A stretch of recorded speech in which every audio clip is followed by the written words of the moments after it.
recently, I've been asked, why the optimism around the 2023 Philadelphia Eagles defense? I mean, you did just lose your defensive coordinator.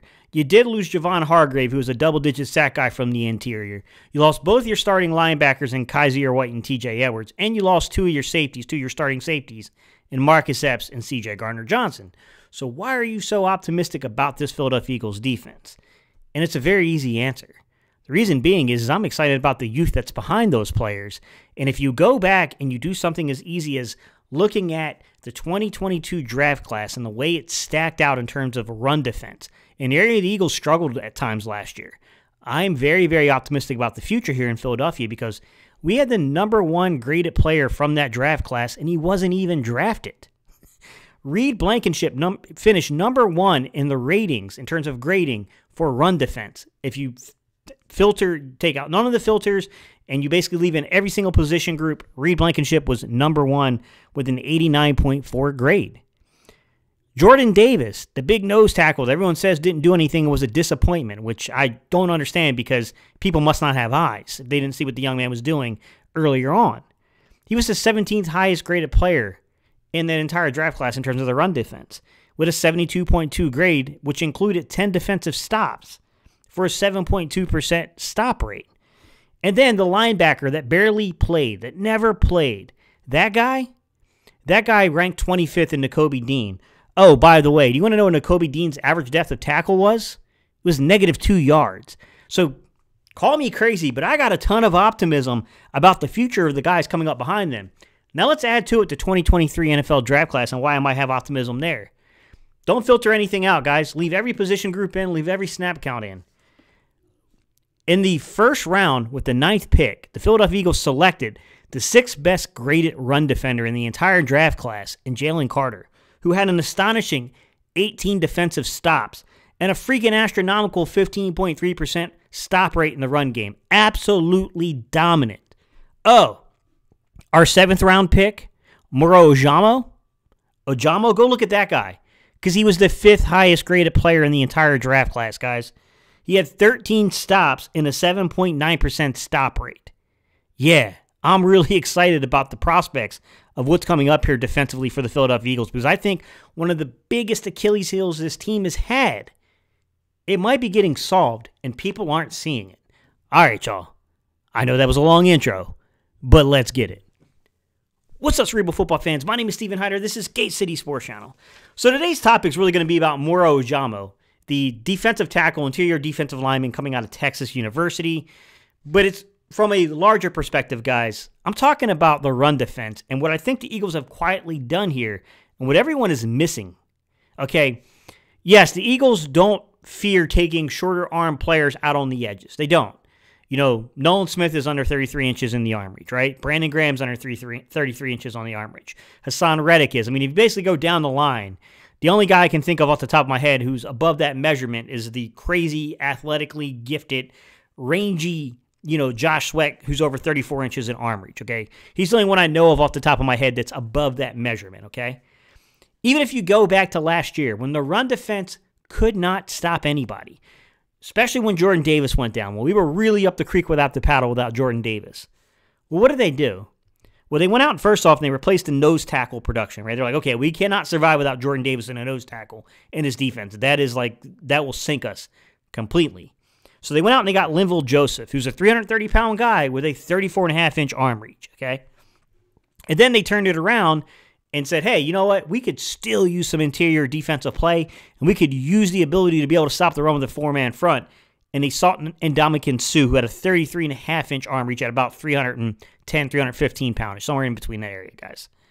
So when you look at it, and I look at the Philadelphia Eagles' interior defensive line and what they just did, they added size, and more importantly than size, they added guys with reach.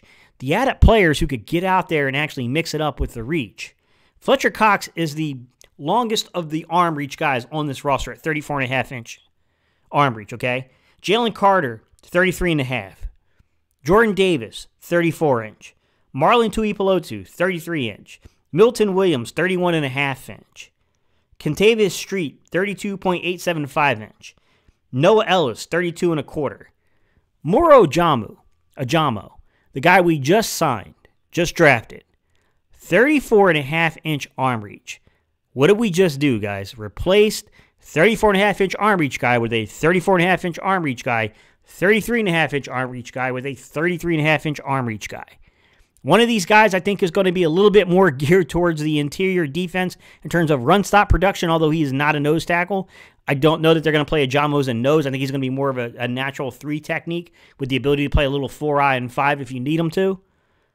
But you could see what they did here quite clearly, guys. They went out there and got themselves an Ndamukong Suh who can give you that run stop and also give you the pass rush ability, and Jalen Carter.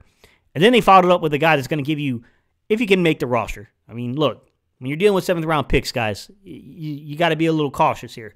But you went out there and you got a guy who can stop the run. You know, I don't know where he's at in terms of his pass rush ability. I still think he's a little bit of a work in progress when it comes to the ability to rush to the passer. But I think people are missing the forest for the trees here and what the Philadelphia Eagles did. Yeah, they addressed the pass rush. They went out there and got Jalen Carter. Jalen Carter absolutely helps us address the pass rush, but I don't think that's what they're banking on. I think they're banking more on Nolan Smith.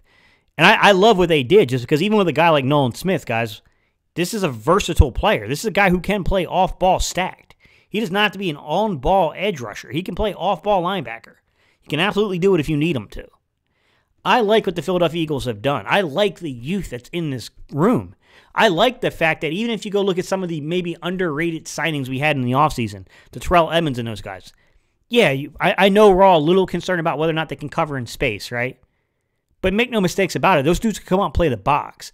I think the Eagles, smartly, and Howie Roseman, looked at what happened in that Super Bowl and said, yeah, I mean, playing Pat Mahomes sucks, but you know what? The dude didn't even throw for 200 yards on us, and we got beat more so because of a lack of communication in the red zone than guys just running past our defensive backs and beating us in the open field. That ain't exactly what happened.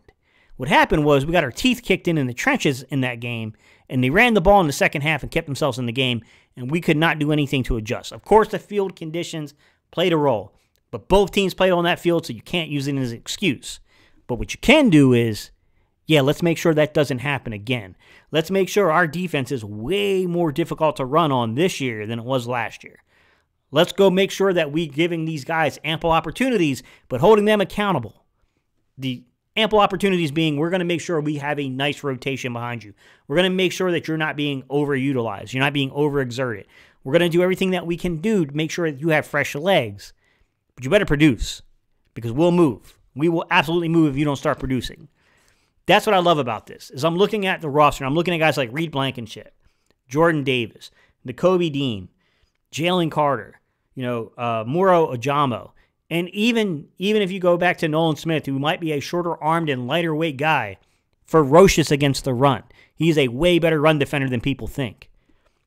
When you look at what they did, I think they got significantly better in one area that nobody's talking about. I would be surprised. Look, every now and then you get caught. A team catches you every now and then. But I would be surprised if we have the same level of discomfort and the same level of failure versus the run as we had last year. There were stretches of last year that if Jordan Davis wasn't on, we were doomed. And I think people are overreacting to the Linval Joseph stuff. I love Linval Joseph, man. It was one of my favorite signings. But go take a look at the playoffs, guys, and look at the actual rotation. You can say, well, some of that has to do with the fact that we were blowing teams out. But even in the Super Bowl, where things were definitely not a blowout, when you go look at the game flow there, they split the reps evenly. And in the 2 playoff games, actually, Jordan Davis actually outsnapped Linval Joseph. So the torch, in my opinion, was already being handed off in the postseason there. They knew what they were doing. I got a lot more confidence in this run defense, but I'm going to ask you, what do you think? Where are you at? Moro Ojomo, interior defensive lineman, Texas, a guy that's probably, a lot of people, they're going to sleep on. But I'm going to be honest with you, man. I really like the young man's film. I really think this young man is a pretty dang good run defender. He's not a big dude. This is not a 315, 320-pound run defender. This is more along the lines of a 290, 295-pounder guy with really good arm reach and a better get-off than what I thought. When he tested and put out, I think it was like a 177-10 split. To be honest with you, that kind of caught me off guard. I didn't think he was that kind of an athlete from the film. But we can see there's clearly some underlying athleticism there. All right, guys, leave your comments down below. Once again, I appreciate y'all. Y'all know that, and I'll see you guys on the next video.